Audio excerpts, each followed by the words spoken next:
Hi everybody, Steven Ritz here with the Abode team at Keller Williams Winter Park, and I thought I'd go down memory lane a little bit with you because if you don't know, and probably most of you do, I happen to be a native born and raised here in Winter Park, Florida, and Winter Park has seen a lot of changes over the years. One of the little areas I thought I'd just talk about today and reminisce about is the Winter Park Mall.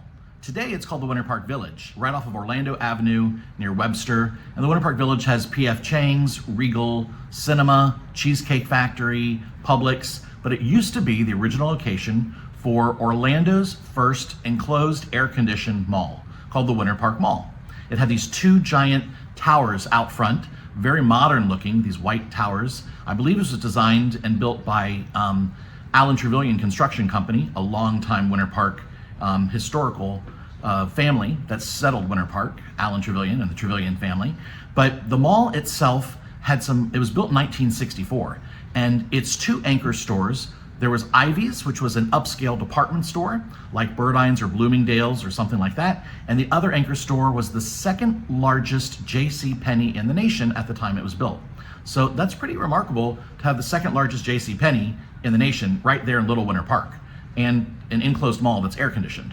So what I remember about the mall is I remember going with my parents, and they had Buster Brown shoes, which I remember getting my little kid shoes there. They also had this little merry-go-round that you would pedal yourself, and you'd sit on these little wood horses with wheels on them on a track, and you would pedal, and it'd go around in a circle, probably about the size of a big dining room table. It wasn't very big, but that's what I remember about Buster Brown shoes.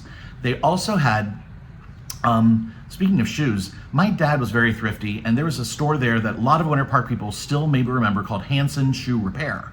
And Hanson Shoe Repair was just a repair shop for shoes, but I have very strong memories of that.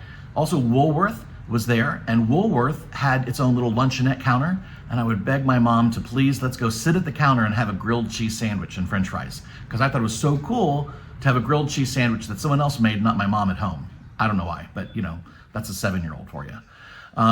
But lots of great memories about the mall. Now, the mall had a really interesting architectural style that you'll see here in some of these pictures, where the baskets of plants were hanging down from the ceiling. And they sort of had a nickname of the hanging plants, or the hanging gardens of Babylon. That's what it was, the hanging gardens of Babylon. And then they had this giant, almost 2-story water fountain tower in the middle of the mall. It was so cool. It had beautiful sound of water trickling over the edge and splashing down onto these river rocks just in a specific area. Very beautiful, very modern at the time.